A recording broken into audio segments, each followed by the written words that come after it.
Assalamualaikum warahmatullahi wabarakatuh. A'udzubillahi minasyaitonirrajim. Bismillahirrahmanirrahim. Alhamdulillahirabbil alamin.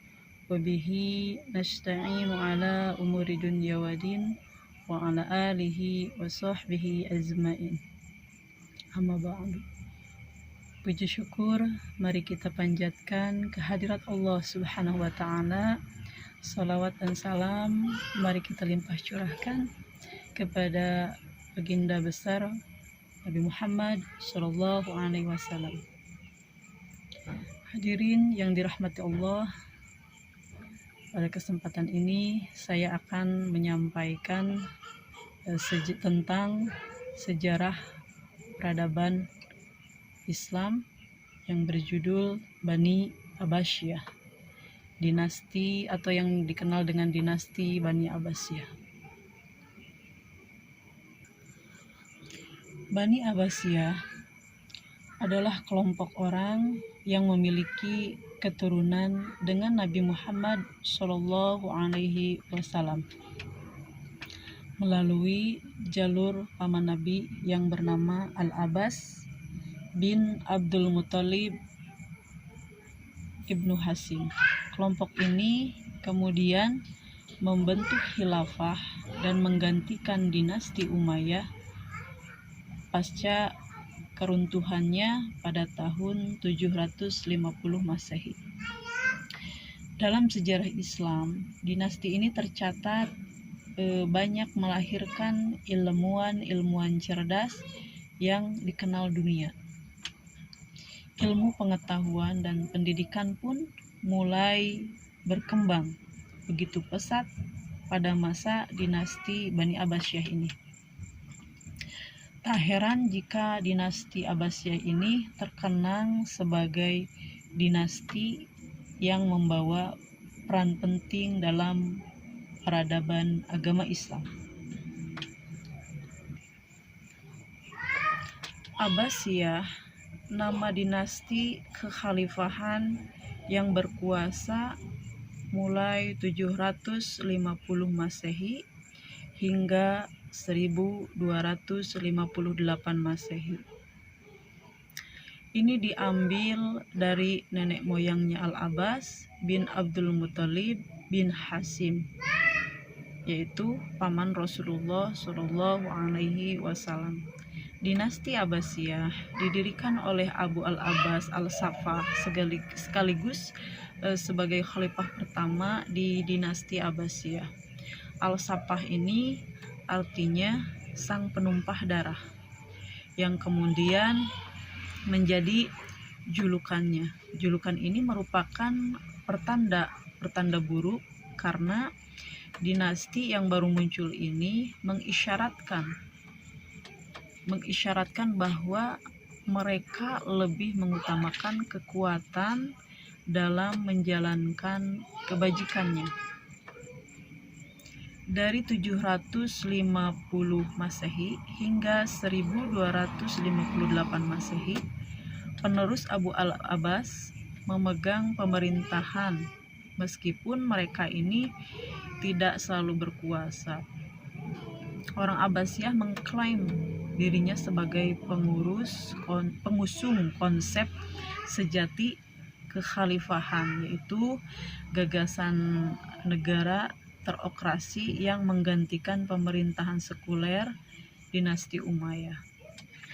Sebagai ciri khas keagamaan dalam istana kerajaannya, dalam berbagai kesempatan seremonial seperti ketika dinobatkan sebagai khalifah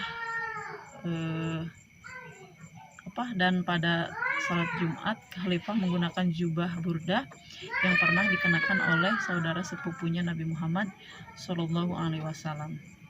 Akan tetapi masa pemerintahannya begitu singkat. Asy-Syaffah meninggal pada 750 Masehi sampai 754 Masehi karena penyakit cacar air ketika berusia 33 tahun. Abu Ja'far yang mendapat julukan Al-Mashhur adalah khalifah terbesar di dinasti Abbasiyah. Meskipun bukan seorang muslim yang saleh, dia itu sebenarnya bukan asafah yang benar-benar membangun dinasti baru itu. Seluruhnya khalifah yang berjumlah 35 orang ini berasal dari garis keturunannya. Nah, dan di sini ada periode kekhalifahan Bani Abbasiyah. Yang pertama, periode masa pengaruh Persia. Pada periode pertama ini, dinasti Bani Abbasiyah mengalami banyak kemajuan dan mencapai abad kejayaannya. Masa kekuasaan periode pertama berlangsung di bawah kepemimpinan Abu Abbas sampai pada tahun 750 sampai juga 847 Masehi. Yang kedua yaitu periode masa pengaruh Turki. Berbeda dengan periode pertama. Pada periode kedua ini justru dinasti Bani Abbasiyah mengalami kemunduran. Periode ini berlangsung sejak tahun 847 sampai 945 Masehi. Saat itu kekhalifahan yang dipimpin oleh Al-Mutawakkil sangat lemah dalam menjalankan pemerintahannya. Kondisi ini karena dimanfaatkan oleh orang-orang Turki pada masa Al-Mu'tasim untuk mengambil alih kekuasaannya. Yang ketiga yaitu periode pengaruh dinasti Buwayhi. Periode ketiga ini berlangsung sejak tahun 945 sampai 1055 Masehi. Pada periode ini, dinasti Bani Abbasiyah semakin mengalami kemunduran karena disebabkan oleh khalifah dinasti Bani Abbasiyah yang didominasi dinasti Buwayhi dan akhirnya menimbulkan banyak masalah politik dalam dinasti. Yang keempat yaitu masa pengaruh dinasti Saljuk. Periode keempat ini dimulai sejak tahun 1055 sampai 1199 Masehi. Pada masa periode ini, pengaruh dinasti Buwayhi mulai memudar dan digantikan dengan pengaruh Bani Saljuk. Pada paham Syiah yang dibawa oleh Bani Buwayhi. Namun dominasi Bani Saljuk pada dinasti Bani Abbasiyah tidak berlangsung lama. Terjadi konflik internal yang akhirnya menyebabkan dinasti Abbasiyah ini terbebas dari pengaruh dinasti lainnya. Yang kelima yaitu dinasti terbebas dari dinasti-dinasti lainnya. Periode ini merupakan akhir dari kekuasaan dinasti Bani Abbasiyah. Nah, untuk selanjutnya yaitu faktor-faktor yang mempengaruhi kemunduran dinasti Abbasiyah. Itu yang pertama, persaingan antar bangsa. Khalifah Bani Abbasiyah ini didirikan oleh Bani Abbas yang bersekutu dengan orang-orang Persia. Persekutuan dilatar belakangi oleh persamaan nasib pada saat pemerintahan Bani Umayyah.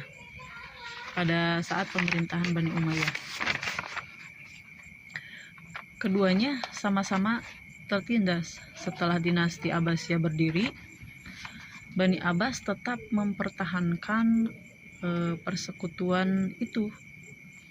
Pada masa ini, persaingan antar bangsa menjadi pemicu untuk saling berkuasa. Kecenderungan masing-masing bangsa untuk berkuasa telah dirasakan sejak awal pemerintahan Bani Abbasiyah. Nah, yang keduanya yaitu kemerosotan ekonomi. Khalifah Bani Abbasiyah juga mengalami kemerosotan ekonomi bersamaan dengan kemunduran di bidang politik. Pada masa periode pertama, pemerintahan Bani Abbasiyah merupakan pemerintahan yang kaya dan keuangannya masuk lebih besar. Nah, itu yang ketiga, konflik keagamaan. Fanatisme keagamaan berkaitan erat dengan masalah kebangsaan. Pada periode Abbasiyah, konflik keagamaan yang muncul menjadi isu serta terjadi perpecahan dan banyak berbagai aliran keagamaan seperti Mu'tazilah, Syiah, Ahlus Sunnah, dan kelompok-kelompok lainnya. Yang keempat yaitu Perang Salib. Perang Salib merupakan sebab dari eksternal umat Islam.